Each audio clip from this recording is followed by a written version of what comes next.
sanctification. The believers responded with faith to the gospel and turned from idols in chapter 1. They became an example to all the believers in their region in verse number 8 of chapter 1. Through their faith, love, and hope, you see that these believers in Thessalonians, their love in the ministry and waiting, or their confidence awaiting to the coming of the resurrected Savior, Jesus Christ. Paul enjoins them to wait for Jesus' return in verse number 10 of chapter 1 and abound in their obedience still more in chapter 3 and chapter 4. And then they can have the confidence that they will be entirely sanctified in the end in chapter 5. So serving should not be, or in this passage, in chapter 2, there are four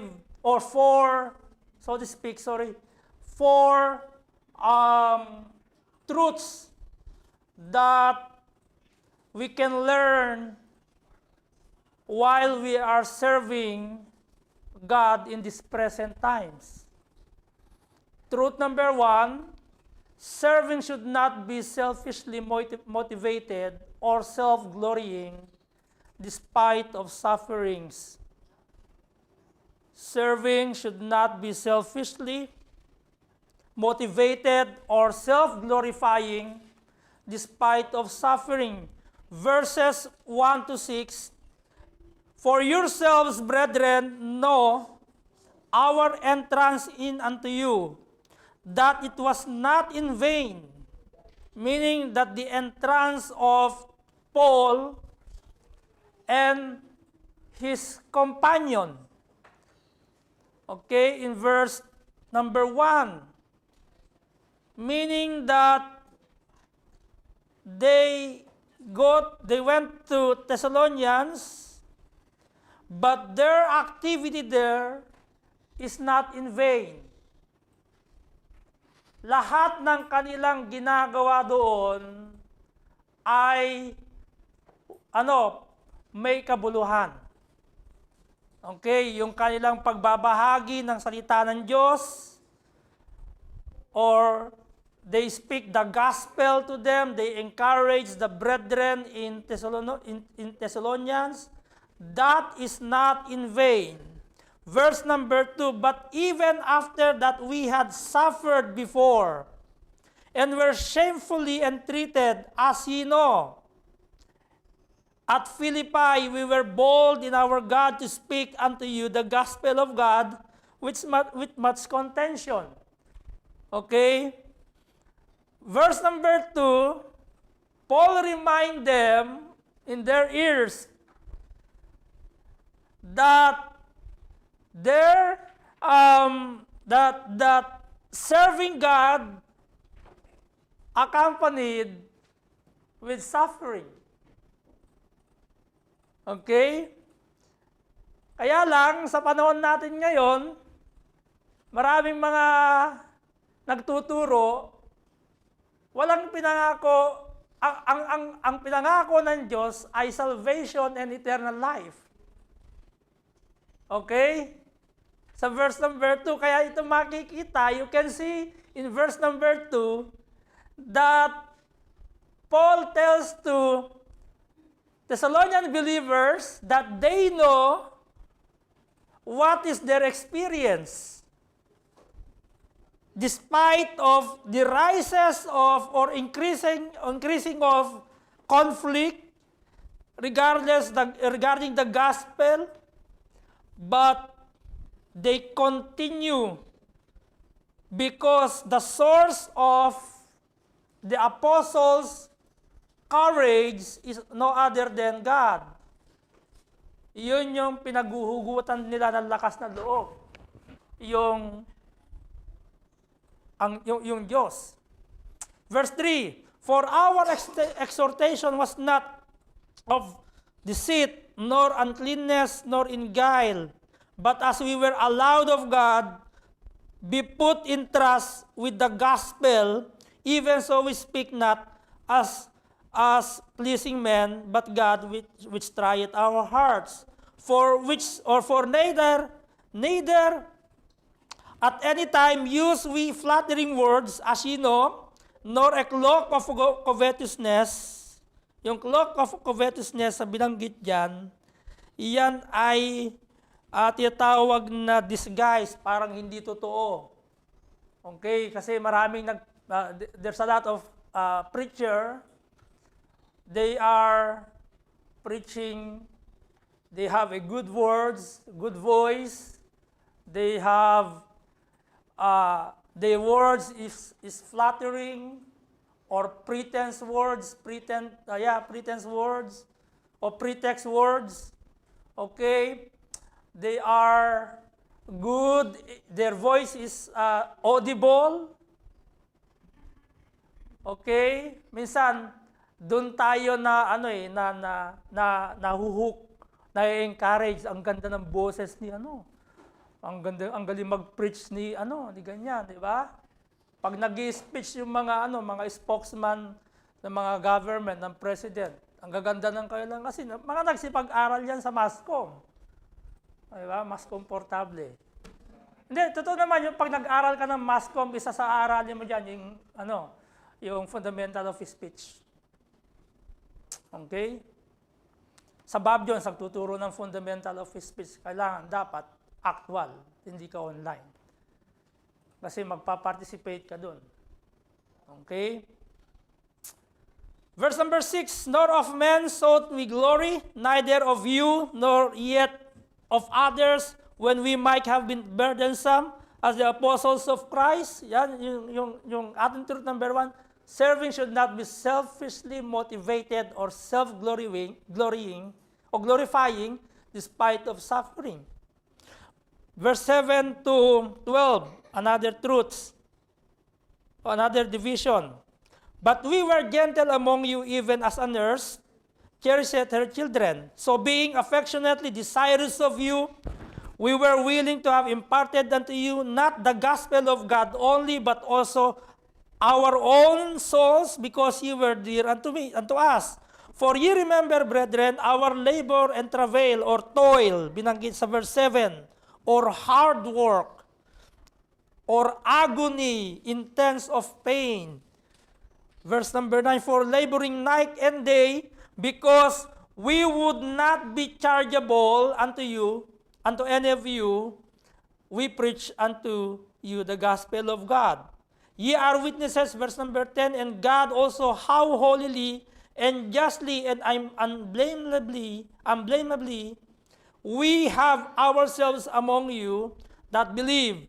As ye know, we exhorted and comforted and charged every one of you, as a father doth his children, that ye would walk worthy of God, who hath called you unto his kingdom and glory.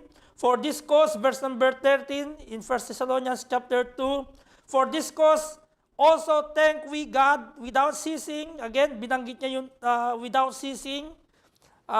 If you go to chapter 1, verse number 2, because when ye received the word of God, which ye heard of us, ye received it not as a word of man, but as it is in truth the word of God, which effectually worketh also in you that believe. For ye, brethren, because became followers of the churches of God, which is in Judea, are in Christ Jesus. For ye also have suffered like things of your own countrymen, even as they have of the Jews. Okay? Ano yung sufferings ng Thessalonian believers? Are they suffering sa trabaho? No. They are sufferings in what? In their fellow countrymen. Meaning they were persecuted. Why? Because of the gospel of Christ. Diba, ang sufferings natin ngayon, in reality, your sufferings is not a part of the gospel. It's a part of your secular job. Ayaw natin, aminin natin ninyo sa hindi, yun yung sufferings ngayon. Diba, lagi testimony natin, pagod kayo sa trabaho, marami kayong trabaho, diba? And that's for you is a suffering. But not that the suffering of the Thessalonian believers, their sufferings is persecution from their countrymen. Okay? Verse number 15, who both killed the Lord Jesus and their own prophets and have persecuted us. And they please not God. Okay? Yung ginagawa nila. Okay? And are contrary to all men, forbidding, verse number 16, us to speak to the Gentiles that they might be saved, to fill up their sins always, for the wrath is come upon them to the uttermost. But we, brethren, being taken from you for a short time in presence, not in heart, and devoured the more abundantly to see your face with great desire. Wherefore, we would have come unto you, even I, Paul, once again, but Satan hindered us. Verse 19, for what is our hope or joy or crown of rejoicing? Are not even ye in the presence of our Lord Jesus Christ at his coming? For ye are our glory and joy. Suffering is a part of your lives. Okay, truth number 2, serve with gentleness, self-sacrifice, and encourage others to walk worthy to God. In verse 7 to 12. Truth number 3, truth number 2 yung binanggit ko niya, sorry naman.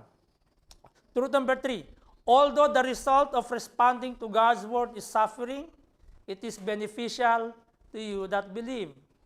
The result of your faithfulness, truth number 4, in pleasing God is the joy and the glory to the ministers. Okay? So the overall title of my message is that your service is not in vain, but pleasing to God, glory and joy to others. Ang iyong paglilingkod ay hindi walang kabuluhan, ngunit nakakalugod sa Diyos, kaluwalhatian at kagalakan doon sa iba. Ang iba na binanggit dito is that those who ministers unto you, those pastor, those missionaries that they start tilling the ground, okay, sowing seed, sowing the word of God to the hearts of men, and then the result is what? Productive. Okay, nag-produce yung kanilang, nagbunga yung kanilang pagtsatsaga, yung pagbubungkal ng ng puso ng tao sa pamamagitan ng salita ng Diyos. While we waiting for the return of the resurrected Lord Jesus Christ, we must to continue in our faith through our service. So how can Christian or believer continue? Okay? Through our service. Of course, we can continue without doing the service. You can continue your faith, but you just sitting and not growing. Your faith is not growing. Or not, I will use the word increasing. Brethren, we are on the progress of sanctification. There are 3 aspects, okay, of this stage. First aspect is that our past. What is our past? Deliverance from the penalty of sin, which is when we hear God's word, the gospel of Christ that we receive, it calls justification. Yung tinatawag niya justification. That is the past. The second is the present, this present sanctification, or we call it progressive sanctification. Deliverance from the power of sin. Sa kasalukuyan. Because sometimes, Satan use his,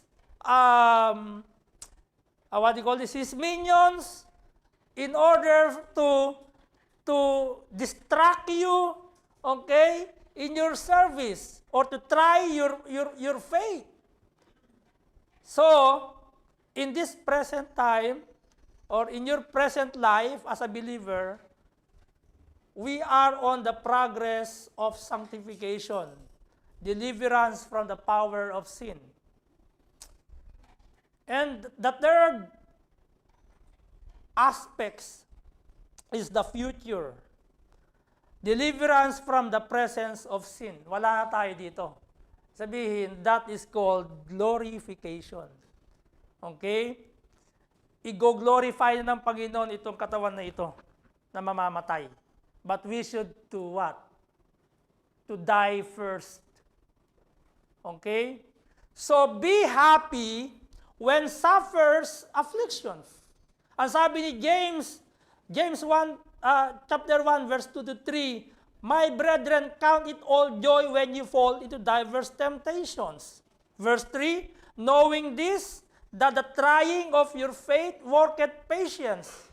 1 Peter chapter 1, verse 7, that the trial of your faith, being much more precious than of gold that perisheth, though it be tried with fire, might be found unto praise and honor and glory at the appearing of Jesus Christ. So, of course, Satan is not happy when you turn away from him and to serve the true and living God. That's why he will do a double work to distract you in any way. So do not let him hinder your service to God. In the context of our passage, Paul and his companion used the word parenthood, their testimony or experience in sufferings, courage to edify others for the sake of the gospel. Okay? Let's proceed now to our truth number 1, to the body of the message.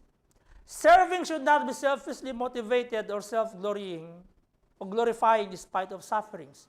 Ang paglilingkod ay hindi dapat makasarili o nagpapapuri sa sarili kahit sa kabila ng mga pagdurusa.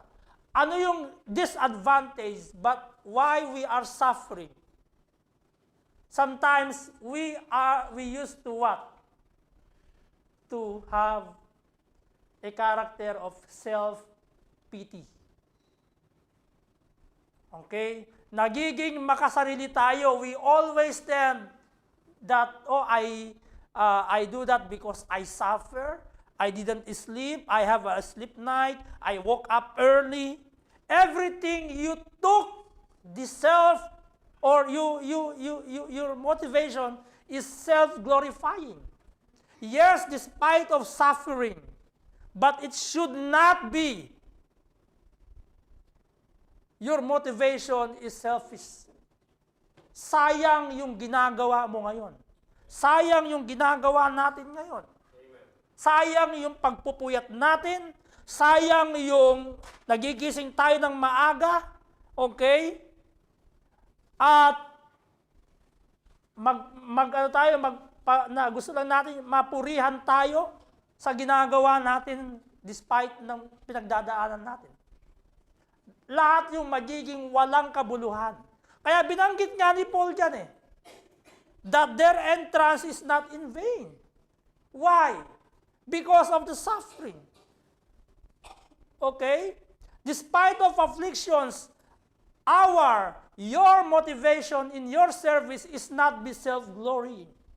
Because sufferings accompanied in the service and in the life of a true believers. Verse 1 and 2. Brethren, suffering becomes common in our life because it is just here in this temporary world. Pansamantala lang po yun.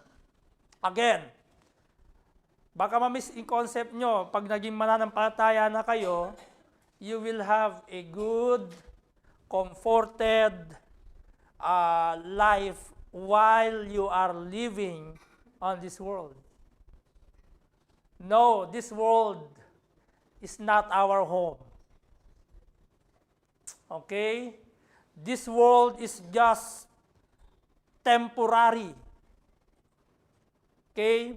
The promise of God to every believer, to every true believer, is what? Eternity. Yung nararanasan mo ngayon na suffering, ngayon lang yon. After this life, yun na yun.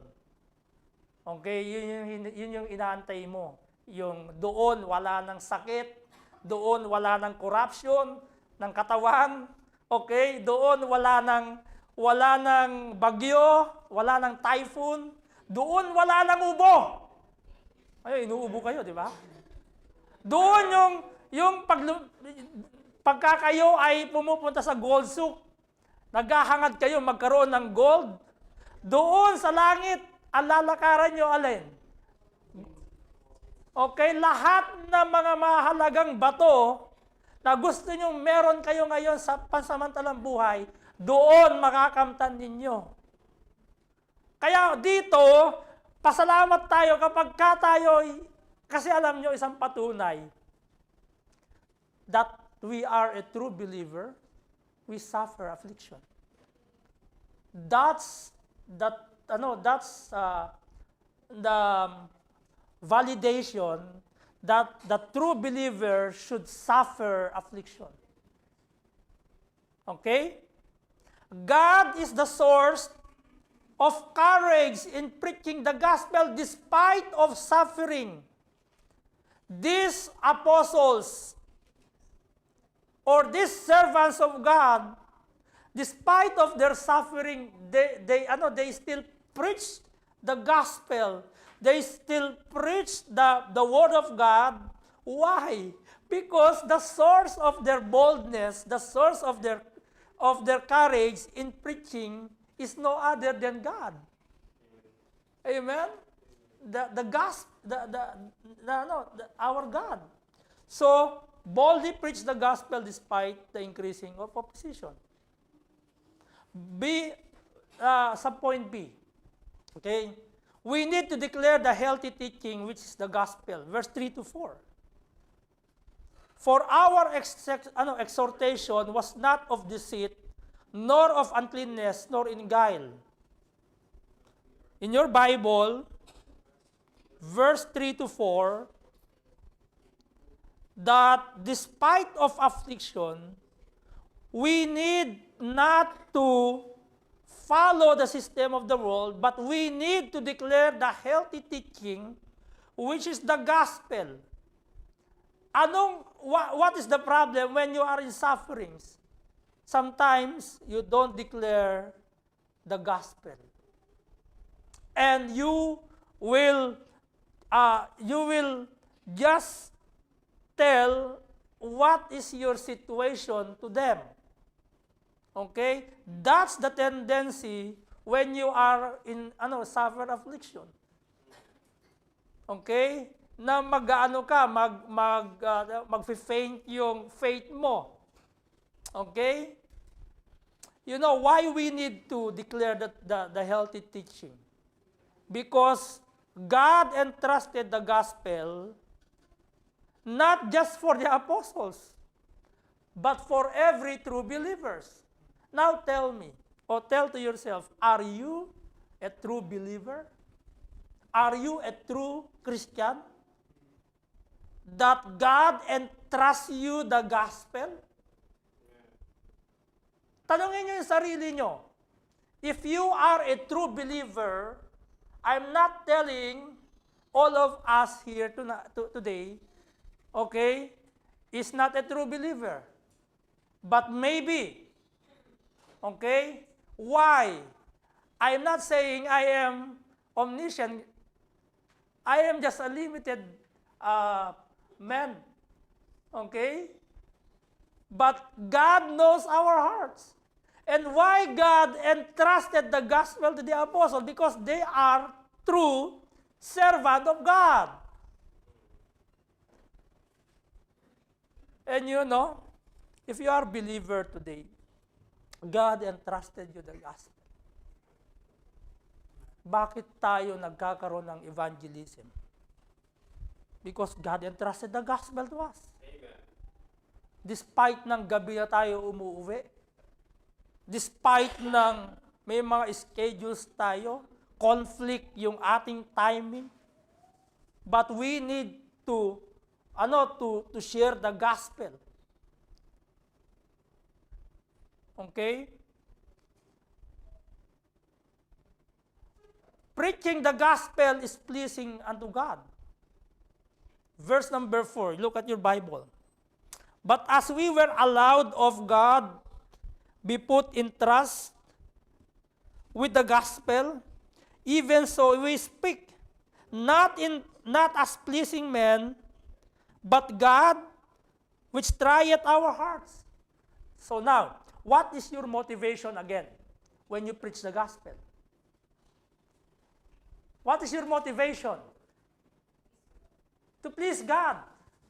See, even though, again, I'm not against those who preach the gospel in streets. I'm not against on that. But what is their motivation? What is your motivation?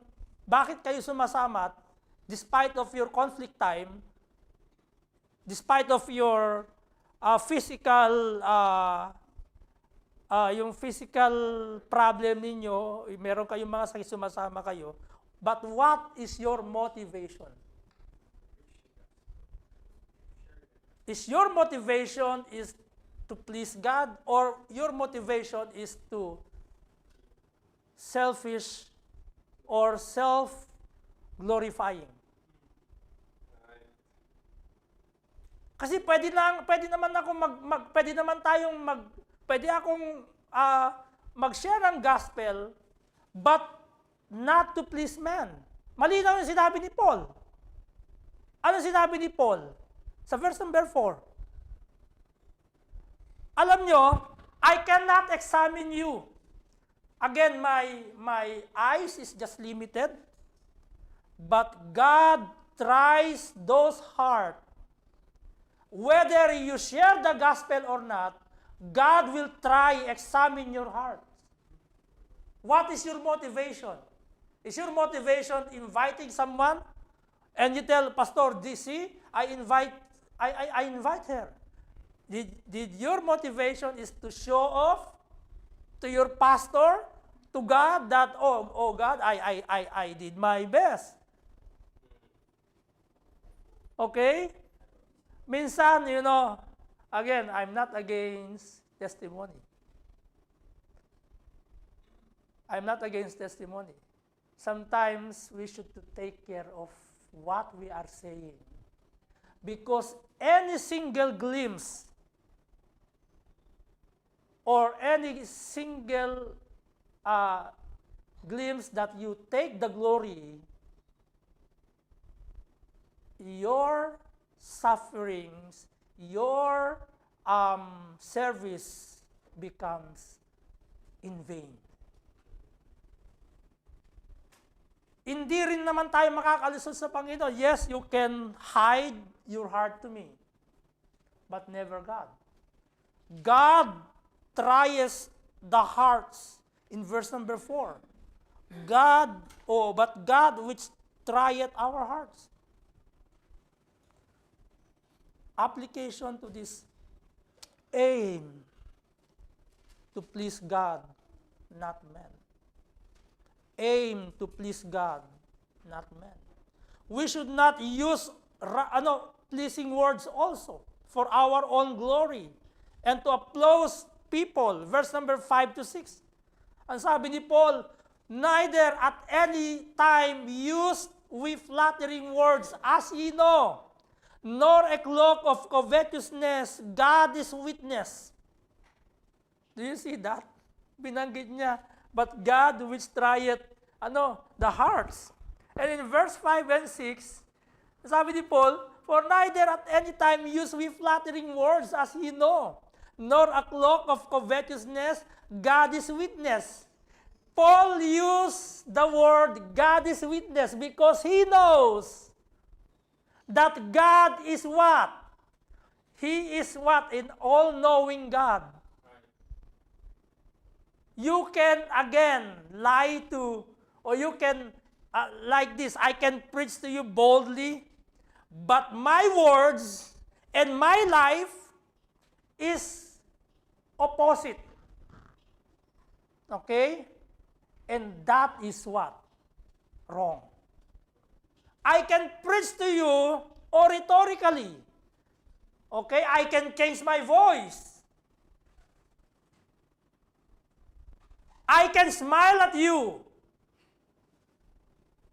But never to God.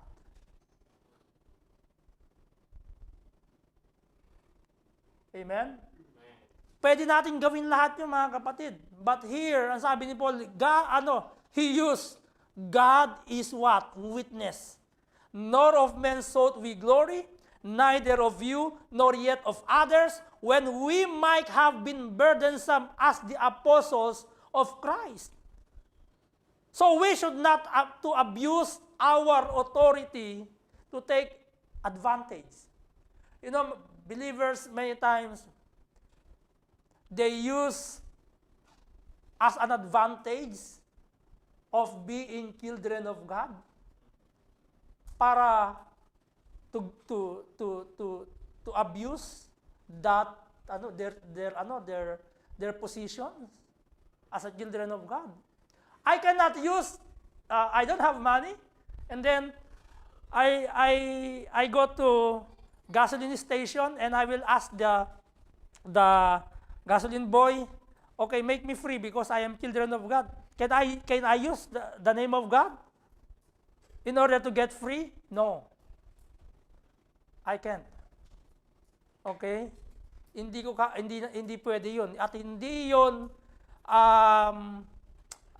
pleasing sa Panginoon. Again, though likely deserve it in verse number 6, but Paul did not use, because even though they are apostles of Christ. You know, when the pianist performed at the theater, is in the musical presentation, the crowd standing and applaud to her performance, and the announcer came and asked, the crowd is standing, nakuha niya, palakpakan. They say, your performance is great. And here comes the performer. While hearing the applause of the people, she cried. And the announcer told, or the MC, the master of ceremony, why you are crying? The people is happy to your performance. And you know what?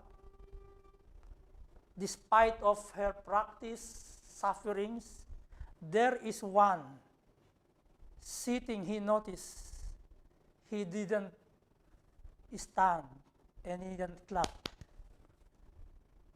And you know what is her answer? My instructor is not pleased to my performance. What is her aim? To please her instructor, her teacher. Yes, she told, even though thousands of people pleased in my performance, but my instructor is not pleased. She told she is not happy because her aim is what? To please her instructor. What is your aim? To please the crowd, to please the pastor, or to please God in your suffering? What makes your service motivated? To please God or to please men? Despite of sufferings in the ministry, hindi nawawala yon. Even nga yung you guys that are playing in or studying music instrument, there's sufferings, right? It's not easy to learn to read notes. It's not easy to play guitar. You can bend all the bones of your finger in order to get the chords. Sufferings. And you should to do your assignments, your project. That's sufferings. After all, you learn and when you present it and then your instructor, oh, I'm not happy for your performance. Aim, again, despite you do everything, your aim is to what? To please your instructor, your teacher, your mentor. Our aim, despite of our sufferings in the ministry, if so, our aim is to please God. Amen. I asked my son, what is your aim? To please me or to please God? Please God. Don't just live in this earth, just to live and exist in this earth, just a display, and your life is nothing. Yes, you may have everything. Okay? You can have a good life, but your life is not pleasing to God. Later on, not tomorrow, we don't know. Okay? Tonight, we don't know. You will account it to God. And God will say, no, you are just an idle man. You are just you are just pleasing man. I am not pleased in your performance.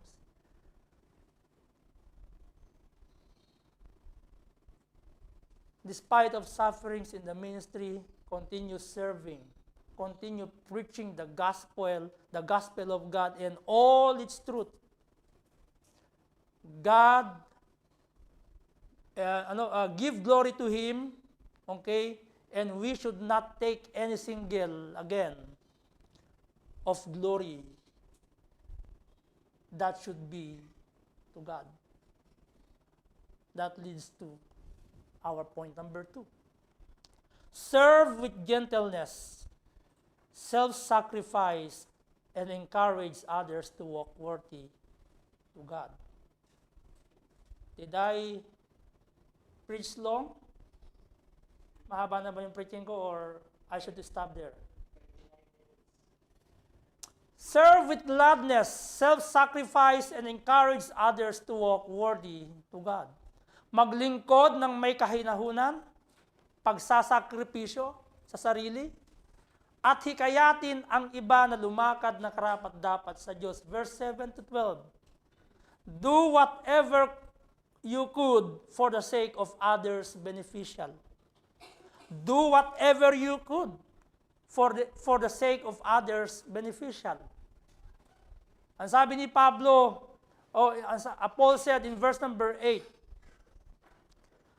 but also our lives, verse 8, so being affectionately desirous of you, we were willing to have imparted unto you, not the gospel of God only, but also our own selves, because ye were dear unto us.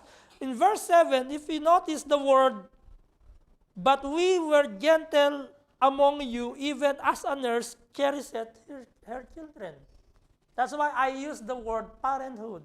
Paul used the word parenthood in this passage. Anong ginagawa ng parents sa kailang mga anak? They nourish their children, cherish their children, okay? They provide the things for their children. Sino ang nagbe-benefits sa pagtatrabaho ni Brother Albert? Is not his children? Sino ang nagbe-benefit sa pagtatrabaho ni Brother Andre? Is not his family? Is it for himself? Is it for his family? Of course, kapag masaya yung family niya, masaya siya. Correct? Amen? He used that word. That's why do whatever you could for the sake of others or other beneficial. Did you ever sacrifice things for souls outside? Did you ever give your time, spend time? Or you are just waiting for Sunday, I want to see pastor. Oh, that's wrong motivation. I want to see my kachokran, my friends, my best friend in the church on Sunday. You might have the wrong motivation to go to church. Did you spend time, your treasures, to reach others? We are now in the points of sacrificing.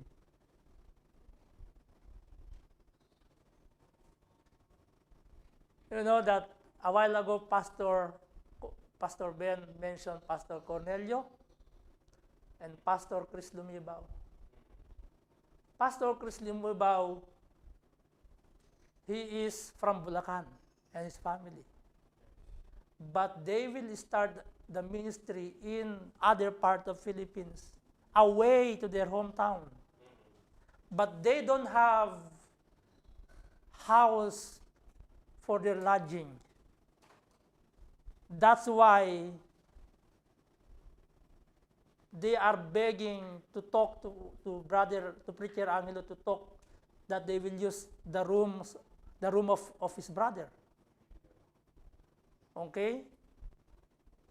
Hindi ba self-sacrifice yun? Dadalhin niya yung family niya doon?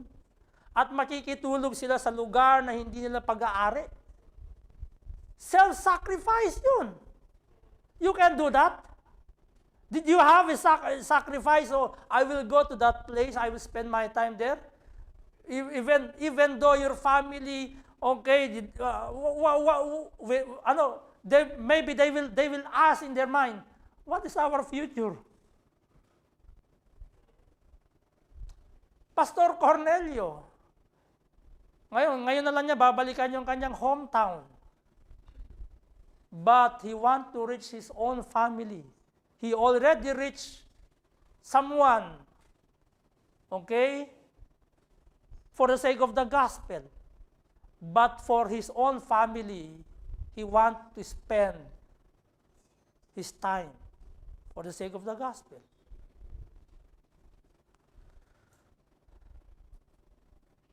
Again, I will ask you one thing. Did you ever sacrifice things for others' sake? Or you just want to live in your comfort zone? Did you part of what do you call this? The calamity fund? I hope so. Because those funds will help those people that are in needs. Especially, they will use as a method to share the gospel of Christ. Did you have part in our KNP? I hope so. Na self-sacrifice. Hindi nakasama sa budget yun, I know. I know it's not part of the budget, but that is a self-sacrifice for others' sake. Did you have part in our the needs of our sending church for their anniversary on next Sunday? I hope so. I know hindi kasama sa budget niyo 'yon. But it will help them, okay, to reach their goal. It shows in verse 8 the evident service of Paul and his companion is genuine love or passion for others. There are two ways we can encourage and sacrifice in verse number 8. Help them in their spiritual, which is primary needs, and their physical and material needs. Makikita niyo po yan sa verse number 8. I will read it to you. So being affectionately desirous of you, we were willing to have imparted unto you not the gospel of God only. It says here that the gospel of God only, no, but also our own souls, because ye were dear unto us. See to it, okay, na kapag tayo ay binigyan ko kayo ng mga disciples, did you spend time in your disciples? I don't know now. Did you reach them? I don't know. But I give you charge to do it. Lahat tayo, we should to work on it. On your busy days, okay, on your conflict time, I know. But did you ever spend weekly, did you give time to them? That's very important discipleship. Yun yung isang tinutukoy ni Paul sa verse number 8. Mga kapatid, not just, though the primary need is the gospel, but look at the word, and sabi ni Paul, but also our own souls. They sacrifice their convenient. Did you sacrifice your convenience, or you just want to, oh, I'm tired. Can we reschedule our Bible study, our prayer time?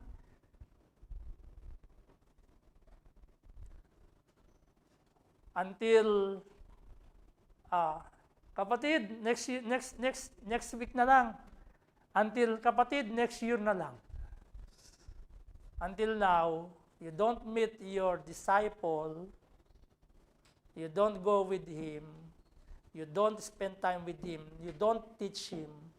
You know, binanggit niya dito yung kaya bakit sinabi ni yung nurse said his dear children required their instruction, teaching, discipline. Okay? Tuturuan niya yon. Ganun yung sistema ng pagtuturo ng nagdi-disciple. I know, we understand, and I understand. In our busy days. Like Paul and companion, we must to serve with all our capacities and not rely to others. Verse number 9.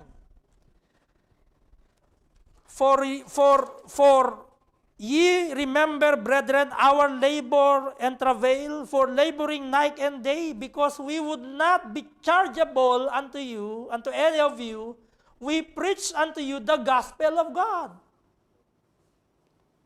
Paul and companions were not idle, were not lazy.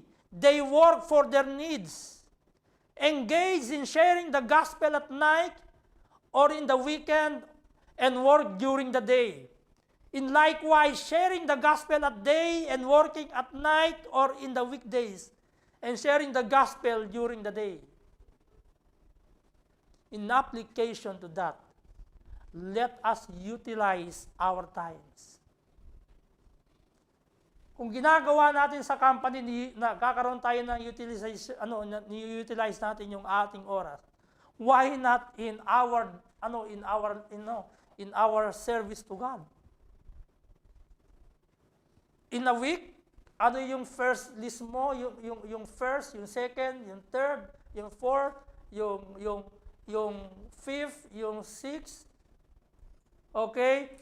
24 hours a day. Okay, 24/7. Ilang oras ka nagbabasa,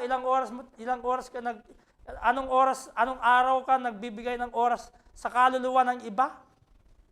Did you utilize that, or you just doing things and you don't have any pattern, you don't have any just do whenever you want to do?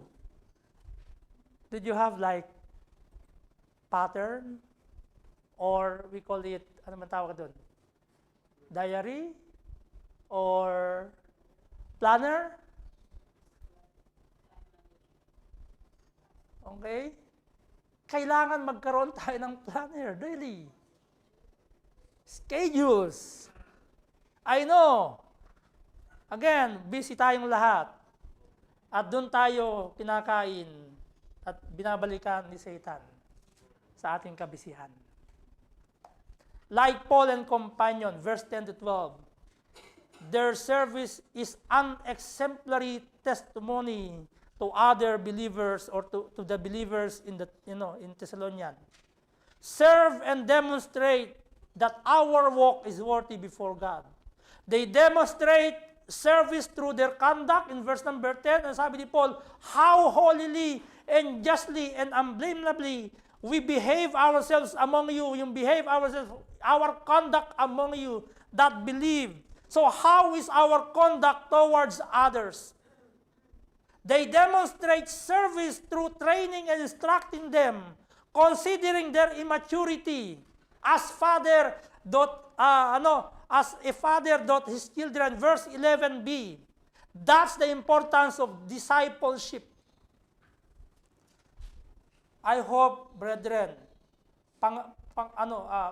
mahalaga sa inyo yung pagdi-disciple.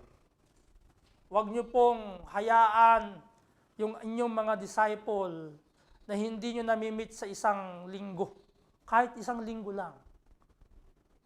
Bigyan niyo sila ng isang oras. 30 minutes kayong mag-meet. Okay, turuan mo, ganito yung magbigay ng tracts, ganito yung sasabihin mo, at samahan mo ako pag tayo ay Kaya nga minsan, hindi nyo napapansin yung pag nag-schedule ako ng evangelism. Gusto ko mag-initiate kayo, Pastor, I will call.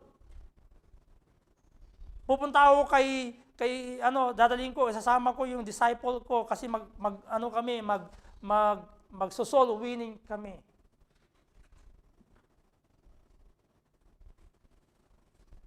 They demonstrate a spiritual effectiveness of their faith through their service and the gospel. Another application, we should not just declare in our mouth God's word, we should also show in our action through our service. I will end in this question. Did you ever sacrifice things for others' sake? Did you ever sacrifice things for others' sake? Your sacrifice now, I know, all of you have a sleepless night, or you don't have even yet rest or sleep, because just now you came out from your duty 4 o'clock and you go direct to this service. But not that the sacrifice this passage asking. Did you sacrifice for others' sake? I hope all of us. But if not, we have still time. Nabubuhay pa tayo, we are still alive. We can do God's will in our lives daily, okay? And we can ask God and seek God to help us to serve with meekness, self-sacrifice, and let our lives be encouraged to others, that others walk worthy to God. Let's all stand up, let's go to God in prayer.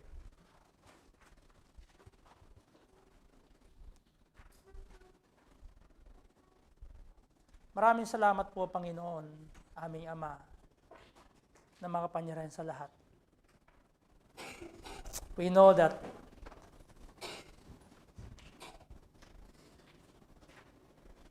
your promise is salvation. Your promise is eternity to us. You instruct us that after your departing here in this earth,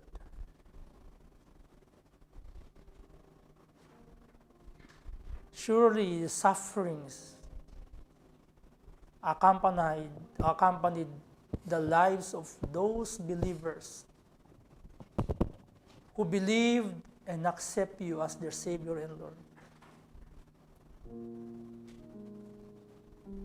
That was the context of John chapter 1, verse 12. Receive Him means receive all the things that you experience.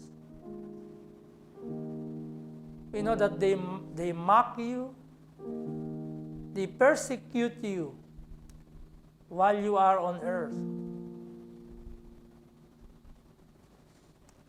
That's why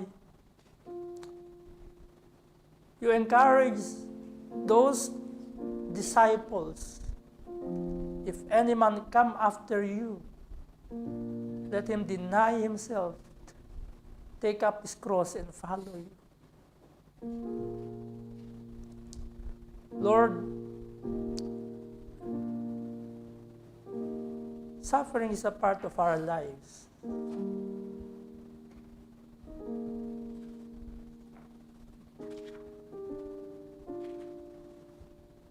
Because that is a part of the life of Jesus Christ for His ministry here in this earth. Even His own countrymen, hindi siya tinanggap, hindi kayo tinanggap. Even in the lives of this believer in Thessalonian,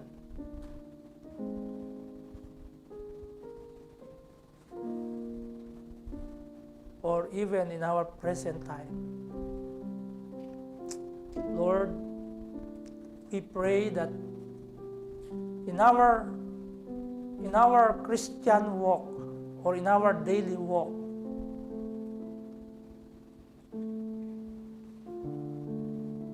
help us to overcome ourselves. Help us to deny ourselves just to serve you, to please you, and to continue in our faith that we may walk worthy before you, O God.